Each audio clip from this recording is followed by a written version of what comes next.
तब सभी का आपका अपने YouTube channel IT daily job update पर गाइस, अगर आपको पता है कि मैंने एक सीरीज चलाई है डीआरडीओ सेप्टेम 10 टेक के एग्जाम के लिए, जिसमें आपका 80 नंबर का टेक्निकल पोर्शन है। हम बात करेंगे आज इलेक्ट्रीशियन के लिए। इससे पहले जो वीडियो डाली है वो अगर आपने वॉच नहीं किए हैं तो वो आईटीआई ओल्ड ट्रेड कैंडिडेट के लिए वीडियो होने वाली है। वन डे वन चैप्टर हम निपटा रहे हैं ओल्ड ट्रेड के लिए और इलेक्ट्रीशियन ट्रेड के लिए।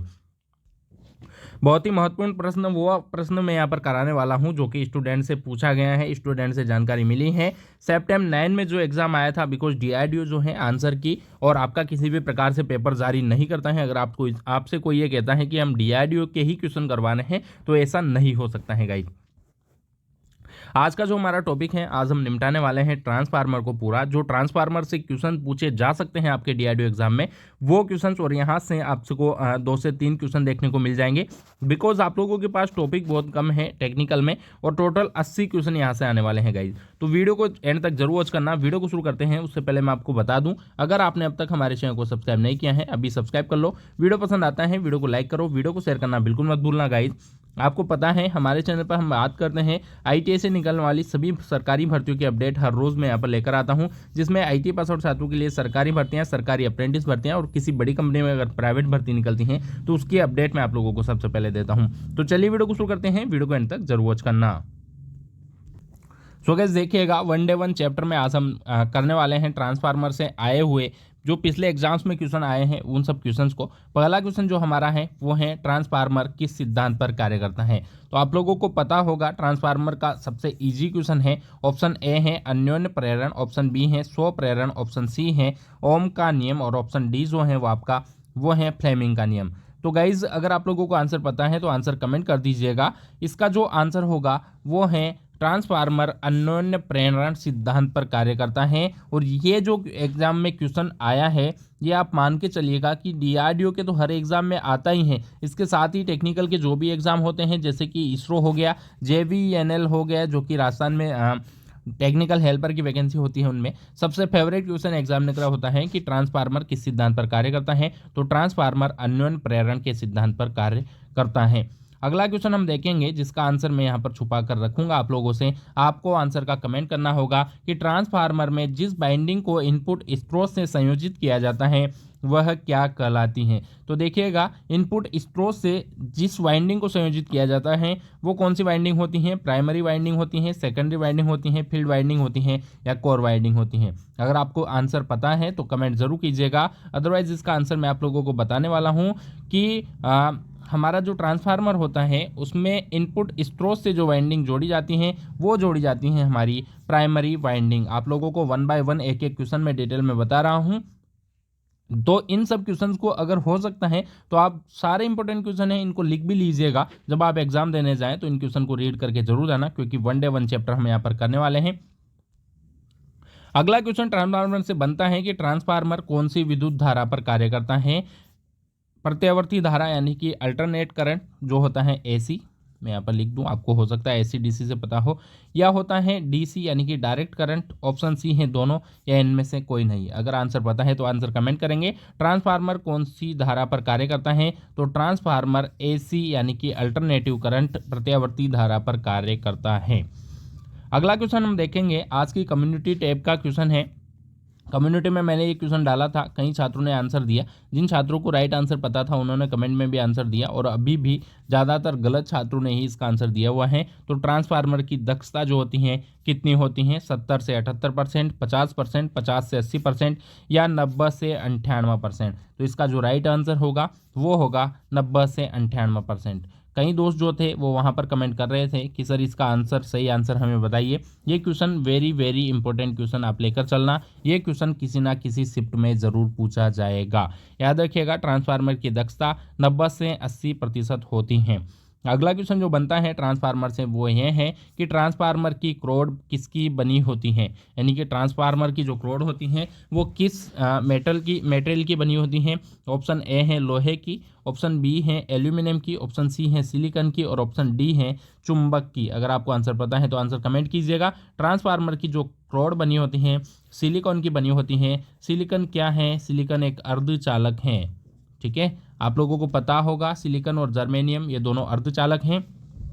अगला क्वेश्चन हम देखते हैं, जो ट्रांसफार्मर इनपुट वोल्टेज को घटाकर कम आउटपुट वोल्टेज प्रदान करता है वो कौन सा ट्रांसफार्मर कहलाता है। इनपुट को घटाकर कम कर रहा है, वोल्टेज डाउन कर रहा है, तो कौन सा होगा, आप लोग वैसे ही समझ गए होंगे।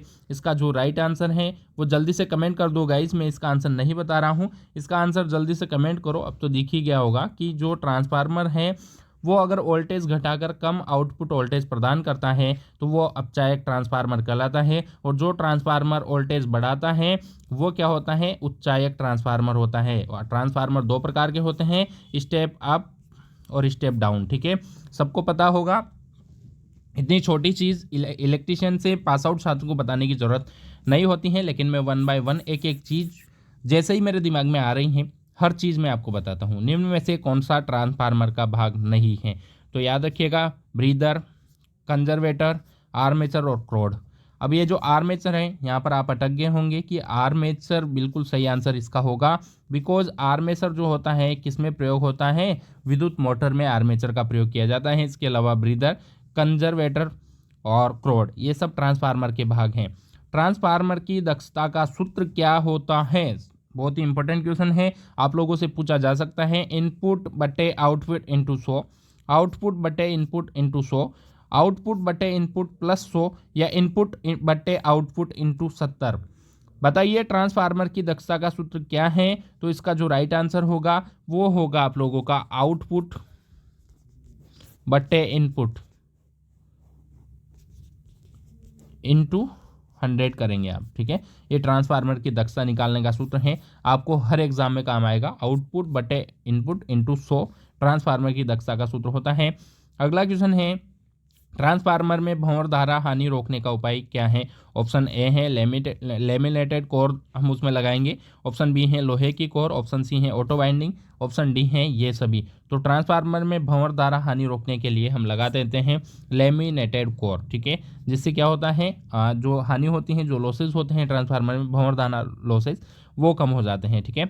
अगला क्वेश्चन है, किस प्रकार के संयोजन में न्यूट्रल पॉइंट की जरूरत नहीं होती है, स्टार में, ऑटो में, प्राइमरी में या डेल्टा में। तो न्यूट्रल पावर पॉइंट देने की जरूरत किस प्रकार के संयोजन में नहीं होती है, तो याद रखिएगा जो डेल्टा संयोजन होता है उसमें न्यूट्रल पॉइंट देने की आवश्यकता नहीं होती है गाइस, ठीक है। अगला क्वेश्चन हम देखेंगे, सिलिका जेल कहाँ भरा होता है।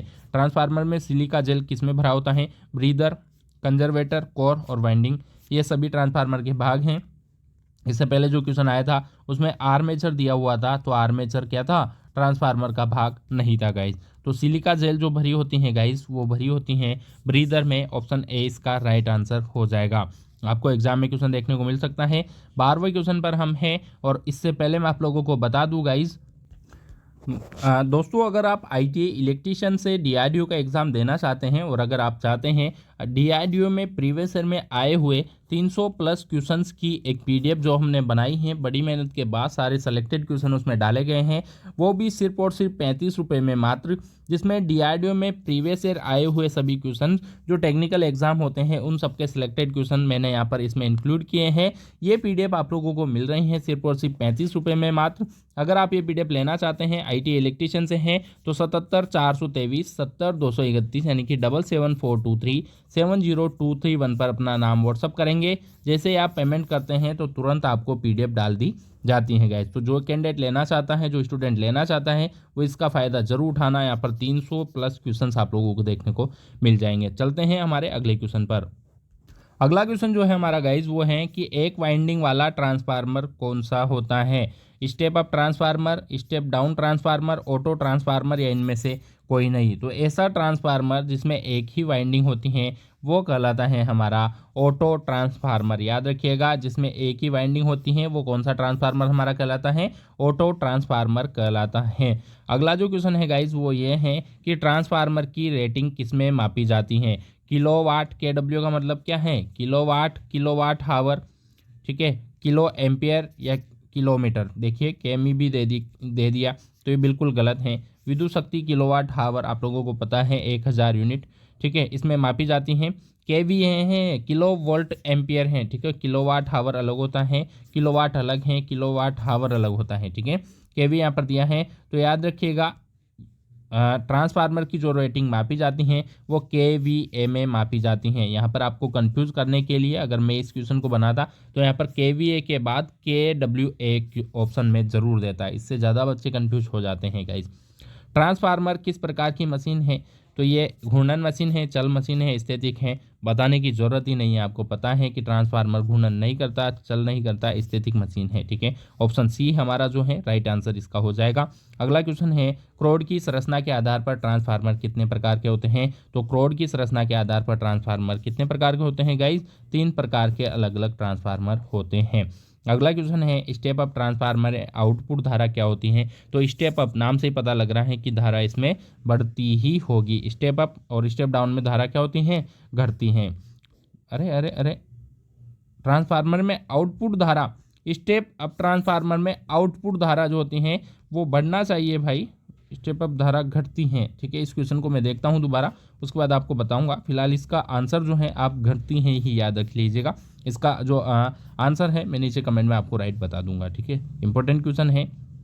यदि प्राइमरी वाइंडिंग में हो सकता है, उसको टाइपिंग में मिस्टेक हो गया ऊपर, मैंने पढ़ा नहीं अभी क्योंकि वीडियो काफ़ी लंबा जा रहा है। ठीक है, यदि प्राइमरी वाइंडिंग में सेकेंडरी वाइंडिंग से अधिक लपेटे हैं तो वह कौन सा ट्रांसफार्मर है, एक होता है प्राइमरी वाइंडिंग, एक होता है सेकेंडरी वाइंडिंग। अगर प्राइमरी जो वाइंडिंग है हमारी उसमें अधिक लपेटे हैं गाइस, ठीक है, और ये जो सेकेंडरी वाइंडिंग है इसमें इस प्रकार से कम लपेटे हैं।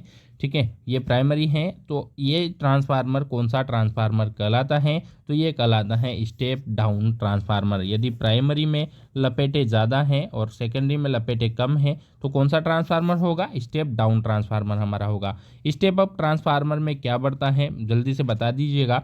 स्टेप अप ट्रांसफार्मर में वोल्टेज बढ़ता है, ठीक है, या धारा बढ़ती है, पावर बढ़ती है, ये सभी बढ़ते हैं। आप लोगों को पता है ट्रांसफार्मर का जो यूज़ किया जाता है वोल्टेज को बढ़ाने के लिए किया जाता है, तो स्टेप अप ट्रांसफार्मर में क्या बढ़ता है गाइज, वोल्टेज बढ़ जाता है।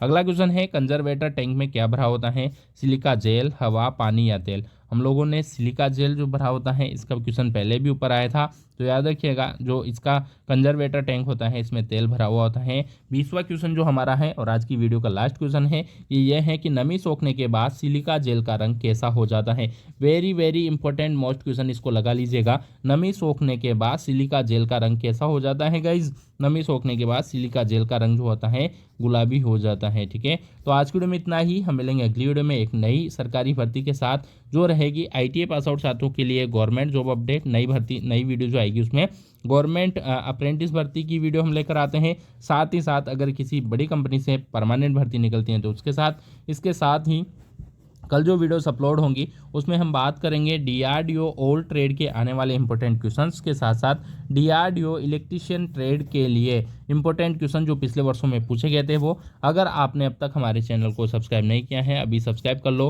वीडियो पसंद आया है वीडियो को लाइक जरूर करना, वीडियो को शेयर करना बिल्कुल मत भूलना गाइज। और अगर आपने अब तक हमारे टेलीग्राम ग्रुप को ज्वाइन नहीं किया है तो उसका लिंक है नीचे डिस्क्रिप्शन में, जाकर उसे ज्वाइन करो ताकि आने वाली हर वीडियो की अपडेट आपको सबसे पहले मिल सकेगी। बाय बाय दोस्तों, लव यू, टेक केयर, जय हिंद, जय भारत।